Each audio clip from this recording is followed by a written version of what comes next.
Titanic एक समुद्री जहाज था। इसका जीवन काल बेशक 5 दिनों का था, लेकिन डूबने के दशकों बाद भी लोग इसे भुला नहीं पाए हैं। इस जहाज से जुड़े कई रोचक बातें हैं तो वास्तव में आपको हैरान कर देंगी। टाइटैनिक का डूबना दुनिया की सबसे बड़ी समुद्री घटनाओं में से एक है।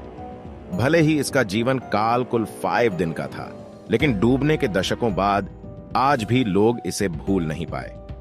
1997 में जेम्स कैमरून ने टाइटैनिक पर मूवी बनाकर इसकी यादों को एक बार फिर ताजा कर दिया था।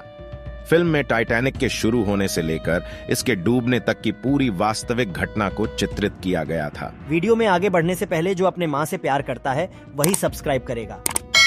आइए बढ़ते हैं वीडियो की ओर। टाइटैनिक के वास्तविक जीवन के गिर्द निर्देशित की गई हॉलीवुड की इस फिल्म को दुनिया भर में खूब लोकप्रियता भी मिली। बता दें कि अपने समय में यह दुनिया का सबसे बड़ा और महंगा जहाज था। इसका सफर 10 अप्रैल 1912 में शुरू हुआ था और यह 15 अप्रैल 1912 को आइसबर्ग से टकरा डूब गया।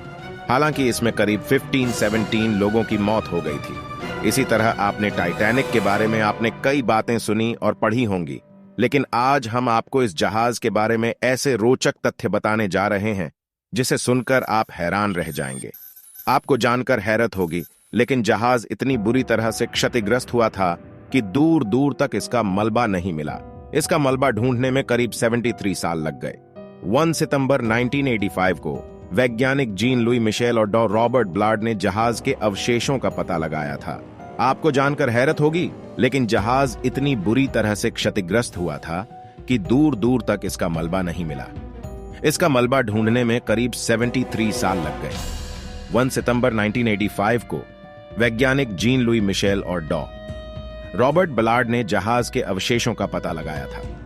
जहाज की कीमत सन 1912 में उस जहाज की कीमत $7.5 मिलियन थी।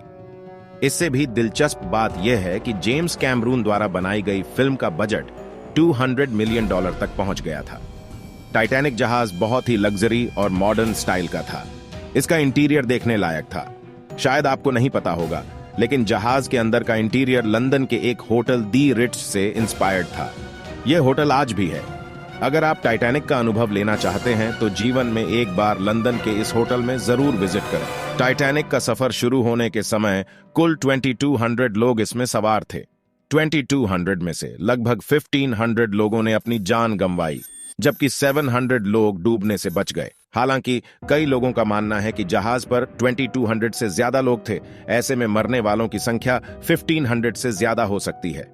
अगर आपने टाइटैनिक देखी हो तो आपने गौर किया होगा कि एक सीन में टाइटैनिक के डूबने पर भी म्यूजिशियन शांति की भावना को बनाए रखने के लिए म्यूजिक बजाते रहे। दिलचस्प बात यह है कि ऐसा वास्तव में हुआ था। वे करीब 2 घंटे 5 मिनट तक म्यूजिक बजाते रहे और आखिर में अपनी जान गंवा बैठ। RMS टाइटैनिक दुनिया का सबसे बड़ा वाष्प आधारित यात्री जहाज था। वह साउथम्पटन, इंग्लैंड से अपनी प्रथम यात्रा पर 10 अप्रैल 1912 को रवाना हुआ। 4 दिन की यात्रा के बाद 14 अप्रैल 1912 को वह एक हिमशिला से टकराकर डूब गया, जिसमें 1517 लोगों की मृत्यु हुई, जो इतिहास की सबसे बड़ी शांतिकाल समुद्री आपदाओं में से एक है। इसकी सटीक जानकारी देना तो मुश्किल है, लेकिन जानकारी के अनुसार जहाज को पूरी तरह से डूबने में 2 घंटे 40 मिनट का समय लगा। यह टाइमिंग उस वक्त से निकाली गई है जब आइसबर्ग के स्पॉटिंग को लेकर पहला अलर्ट निकाला था। जरूरी सूचना: इस लेख में बताई गई किसी भी जानकारी सामग्री में निहित सटीकता या विश्वसनीयता की गारंटी नहीं है। हमारा उद्देश्य महज सूचना पहुंचाना है। इसके उपयोगकर्ता इसे महज सूचना के तहत ही लें।